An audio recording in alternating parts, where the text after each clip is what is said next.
What is up, Pokemoshpitbeta? This is Battlepower777 here, and or Ole as I like to call myself because it sounds better than Battle Power. Yeah. Well, here I have a Rubers match for you guys against Chuckles426 for Black Spotted Zebra's Ruber tourney. Now, Rubers is one Uber poke with a team of RUs and NUs. Like, it's a weird concept, but it's actually really fun. And Black Spotted Zebra made up a tourney with this whole tier, and me and Chuckles426 made it to the final. Now, take note that this battle was taken before Honchkrow and Claydol went UU, so they're still RU, so they were completely legal in this match. But anyway, let's start off with the battle. So he's gonna lead off with Quillfish, you know, it's a standard lead, and I'm gonna lead off with my Claydol, which is, well, another standard lead. Now, I'm obviously going to go for the Stealth Rocks because that's what Claydols do best. And he actually switches, I guess predicting my Earth Power, yeah, because he switches into Honchkrow. But I just go for my Rocks, knowing I have nothing to fear because Claydol is a defensive monster, so it could take Waterfalls or anything that he has. Now, I go into Magneton, predicting a Sucker Punch, but he actually substitutes. But still, Magneton takes, like, everything that Honchkrow has. So, he goes for Brave Bird, it doesn't do anything. So, now, I'm just gonna go for the substitute because, like I said, Braver doesn't do anything, and now he's gonna have to switch out and go into his Uber, which is his Dialga. Now here, he's trapped because I have Magnet Pull, but that doesn't really, like, help me because Dialga is dangerous as hell. I'm gonna go for the Thunderbolt, hoping to get the Paralyzed, and Thunderbolt doesn't do much less than Hidden Power Fire, even when it's resisted, because Stab and Thunderbolt, that's like, if I'm not mistaken, that's almost the same amount of damage. I think Hidden Power Fire might do more, but here it like did about the same. So I saw no point in going for Hidden Power Fires, if that makes sense. I don't think that makes sense. Anyway, so I'm just gonna go for Thunderbolts, trying to paralyze this thing. But he does take me out take my sub out with the Dragon Pulse. And here I make a stupid play. It was so obvious he had Flamethrower because so many defensive Dialgas have Flamethrower. But when he used Dragon Pulse, I'm like, he doesn't have it. I'm just going to stay in and keep going for it. But no, obviously he had Flamethrower and I stayed in, which is really stupid because now I have a dead Magneton. But I go on my Hariyama thinking I can outspeed. I don't know why I thought that because my Hariyama has no speed investment if I'm not mistaken. But I guess I thought I could take any move from Dialga. That's probably it. So I go for Close Combat. He obviously is going to switch into Quillfish because with Intimidate, it can take my hits like a pro. So now I really don't have a point in staying in, even with that Guts boost. I'm not going to have really a point staying in. So I'm going to go into my Ludicolo, and this Ludicolo was built especially for Kyogre, because Weather kind of I thought would be popular, which it really was. Sun teams were even more popular. But it takes Kyogre like a champ because it's especially defensive. Like Water Spout doesn't even, like, it does about a quarter, not even a quarter. So he goes into Tangrowth, as I do predict him to switch. So I do go for the substitute. He goes into his Tangrowth, which doesn't really help me. But right here, he kind of makes a weird play. I guess he thought I had Ice Beam, when on the contrary, I only have Waterfall and Seed Bomb. But that just helped me out much better because I go for Waterfall here. I go for Waterfall here trying to do damage. I don't know why I did that. But here is the turn where I do go for the Leech Seed because I'm behind the sub. I have nothing to fear. I know he's going to kill my sub, but I'm especially defensive Ludicolo, so I can take a hit or two. So I go for the Leech Seed, you know, maybe I can get some HP recovery from this Dialga, either on this Ludicolo or anything else that I decide to switch in. So here, I kind of am going to make another really dumb play. So I'm going to switch out into my Hariyama, thinking I could take a Dragon Pulse really well because I'm max attack, max special defense if I'm not mistaken, like the standard Guts Flame Orb set. But the Dragon Pulse does like a fuck ton. It has a fuck ton. So I just take Leech Seed, you know, damage and stuff. I mean, I get some HP back, but I think I even lose HP in the process because of the burn. So, but he goes into Tangrowth here as I go for the Bullet Punch. Now, I went for the Bullet Punch because I knew I cannot outspeed Dialga, but I'm guessing he was thinking I was max speed or something. But no, I just tried to get, like, even if it was a little amount of damage, some damage on the Dialga. So I go for the Close Combat.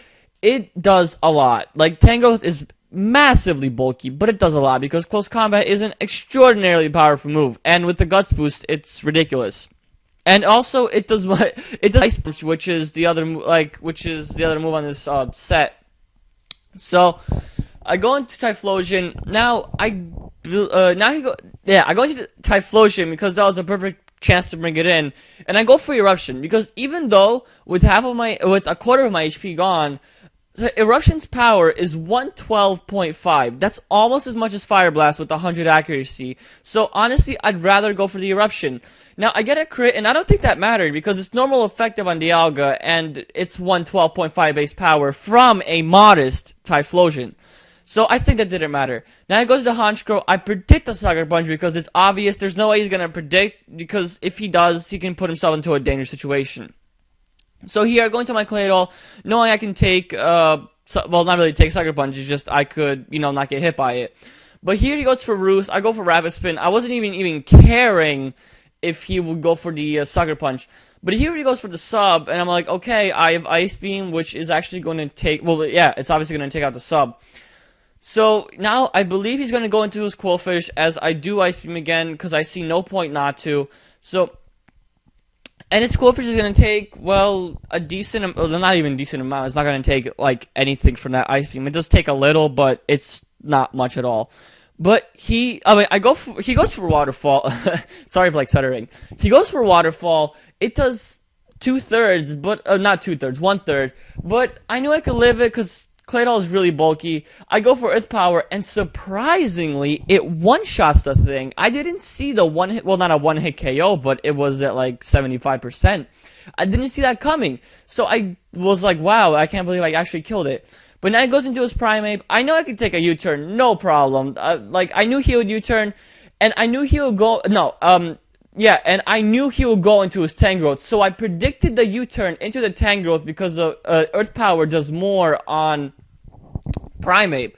So I do go for the Ice Beam, make an excellent prediction, and now he sees no point in switching out because anything will take a lot of damage from Ice Beam. So I do go for the Ice Beam again, kill the Tangrowth off, and now he's going to switch into his Primeape once again, and he's going to go for the U-turn again, but here I make another great prediction with Claydol.